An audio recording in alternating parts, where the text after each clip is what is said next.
श्री महाराज व्यास जी महाराज अपने आश्रम पर बैठ कर के और खिन्न चित्त थे कि क्या करना चाहिए क्या नहीं करना चाहिए। बोले महाराज भगवान की अवतार है और खिन्न चित्त है। हाँ बोले 17 प्राणों का विस्तार करने में उनके कर्मों को देखा, इंसान क्या क्या कर्म करता है, कैसे कैसे इंसान अपने मन को भटकाता है। जब संसार का ध्यान किया तो चित्त जो है उदास हो गया। श्री नारद जी महाराज आए, नारद जी महाराज ने व्यास जी को समझाया,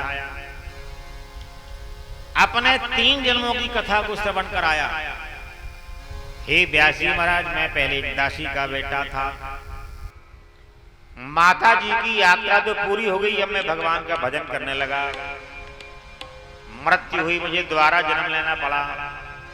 भगवान ने आकाशवाणी की कि अभी तुम्हें मेरा जन्म, अब मेरा दर्शन नहीं हो पाएगा, दोबारा साधना करना पड़ेगा। हम साधना भी करें और माया ममता में भी हमारा मन लगा रहे तो साधना कम काम करती है।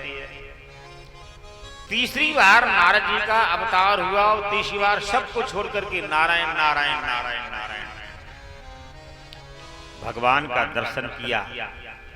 भगवान से वरदान लिया कि प्रभु ऐसी मुझे कृपा करना कि आपके नाम के अलावा मेरा मन कहीं भटके ना। तो नारद जी ने व्यास जी को समझाया तो भागवत जी का विस्तार करो।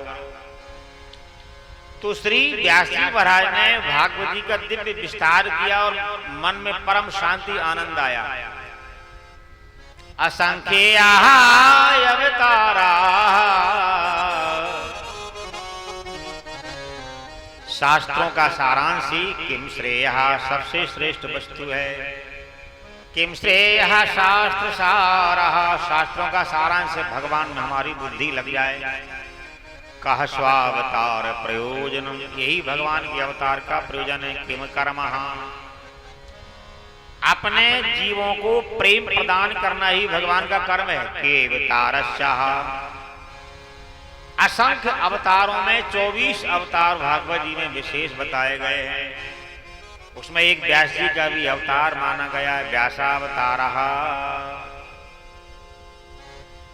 व्यास जी का जो अवतार है शास्त्रों का वेद पुराणों का दिव्य वर्णन किया है और भगवान का जो दिव्य वैदिक ब्रह्म ज्ञान है वो आम जीव तक पहुंच जाए, इसलिए भगवान का व्यासावतार है।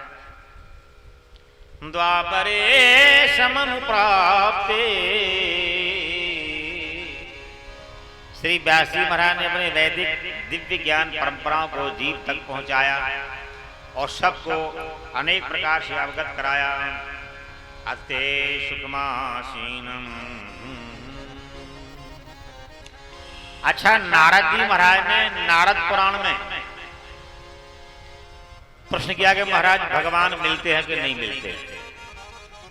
तो नारद जी महाराज ने कहा अगर तुम चाहो तो मिलते हैं और ना चाहो तो नहीं मिलते हैं। अगर हमारे मन में तमन्ना है, इच्छा है तो भगवान जरूर मिलते हैं। तो कैसे मिलते हैं? तो नारद जी महाराज ने बताया, रक्षापेक्षाम अपेक्षते अविलंबम। जब हम उनके बिना ना रह पाए तो भगवान भी हमारे बिना नहीं रह पाते। भगवान को मिलने का तरीका है, इतनी तड़फन हमारे मन में हो, इच्छा हमारे मन में हो, व्याकुलता हमारे मन में आ जाए और हम ठाकुर जी के बिना रह ना पाए तो भगवान भी हमारे बिना नहीं रह पाते हैं।